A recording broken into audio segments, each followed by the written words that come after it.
রাষ্ট্রপতি মুর্মু গেলেন শ্বশুরবাড়ির গ্রামে। রায়রংপুরে দ্বিতীয় দিনে বিশেষ সফর। গ্রামবাসীর ভালোবাসায় ভরে উঠল ঝাড়পুর। উপজাতীয় রীতিতে পুজো নিলেন রাষ্ট্রপতি। ওড়িশার ময়ূরভঞ্জ জেলার রায়রংপুর সফরের দ্বিতীয় দিনে রাষ্ট্রপতি দ্রৌপদী মুর্মু তার শ্বশুরবাড়ির গ্রাম ঝাড়পুর পরিদর্শন করেন। সকালেই কড়া নিরাপত্তার মধ্যে রায়রংপুরের বাসভবন থেকে তিনি ঝাড়পুরের উদ্দেশ্যে রওনা হন।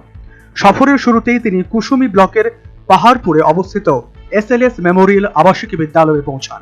প্রয়াত পুত্র ও স্বামীর স্মৃতিতে নির্মিত এই বিদ্যালয়ে তাকে ঐতিহ্যবাহী উপজাতীয় নৃত্য ও গানের মাধ্যমে উষ্ণ অভ্যর্থনা জানানো হয়। রাষ্ট্রপতি বিদ্যালয়ে স্থানীয় যুবক যুবতীদের সঙ্গে মত বিনিময় করেন, তাদের পড়াশোনা ও ভবিষ্যৎ পরিকল্পনা সম্পর্কে খোঁজ নেন।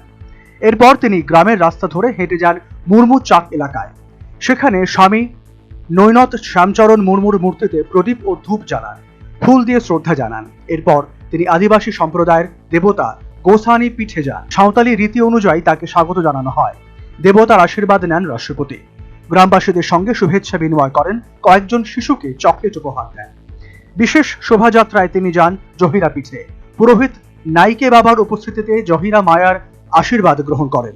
সেখানে তিনি কেবল মহিলাদের সঙ্গে কথা বলেন, তাদের সুখ দুঃখের কথা শোনেন।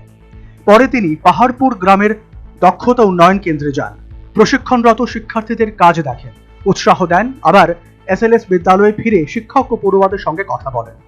সফরের শেষে তিনি রায়রংপুরের শ্রী জগন্নাথ মন্দিরে পূজা দেন, সেবকদের খাওয়ান, প্রসাদ গ্রহণ করেন। পরে বাসভবনে বিশ্রাম নিয়ে যোশীপুরের পথে রওনা হন। শিমিলিপাল অভয়ারণ্যে রাত্রি যাপনের কথা রয়েছে রাষ্ট্রপতি দ্রৌপদী মুর্মুর।